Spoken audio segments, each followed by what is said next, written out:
Ini adalah kata mati sebuah cinta. This room could be haunted, a vision to the blind, wishing sleep held me in her arms forever. Aku merupakan seorang pengemis cinta. Shadows dance around. Aku selalu mengimpikan apa yang terbaik buat kita. Namun, aku hanya seorang insan yang ingin melihat kita bahagia. Aku menyesal meninggalkanmu. Aku sakit memaksa diriku untuk pergi. Tapi apakan daya, cinta kita tetap perlu berakhir di sini. Kadang, aku selalu menanyakan pada diri aku, apakah ini yang terbaik buat kita? Aku sayang padamu. Aku cinta akan kehadiranmu di dalam hidupku ini. Apakah benar keputusanku ini? Apa benar ini adalah kebenaran cerita kita? Selepas aku pergi meninggalkanmu, fikiranku meronta-ronta memikirkanmu. Hatiku tak tenteram menginginkanmu kembali.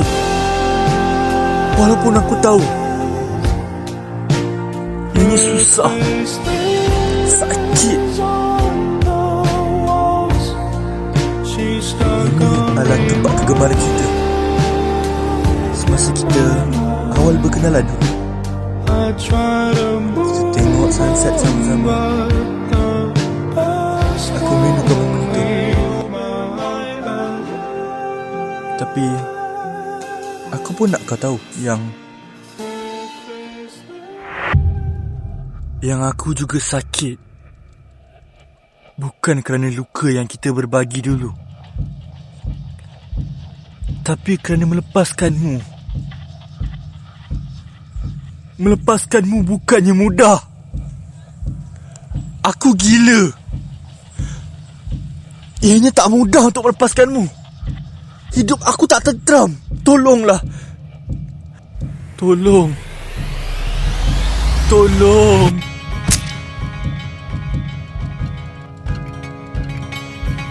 Tapi aku tetap hidup. Jadi aku sengsara.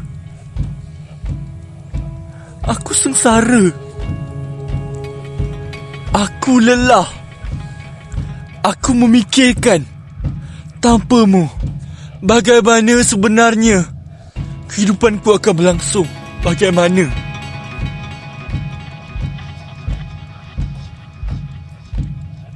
Aku tekad. Lalu aku teringat apa katamu dulu. Setiap hariku menjadi semakin gelap. Aku semakin lemah. Aku semakin buntu. Aku bodoh. Aku bodoh kerana aku melepaskanmu.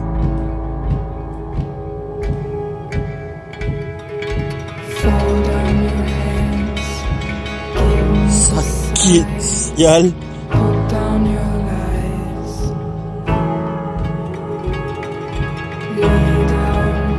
Sakit.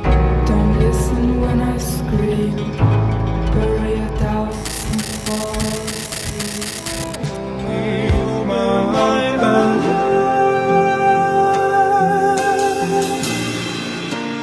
Her face lingers on the walls. She's stuck going on in my mind. I try to move on, but Aku merindukanmu. leave my bed.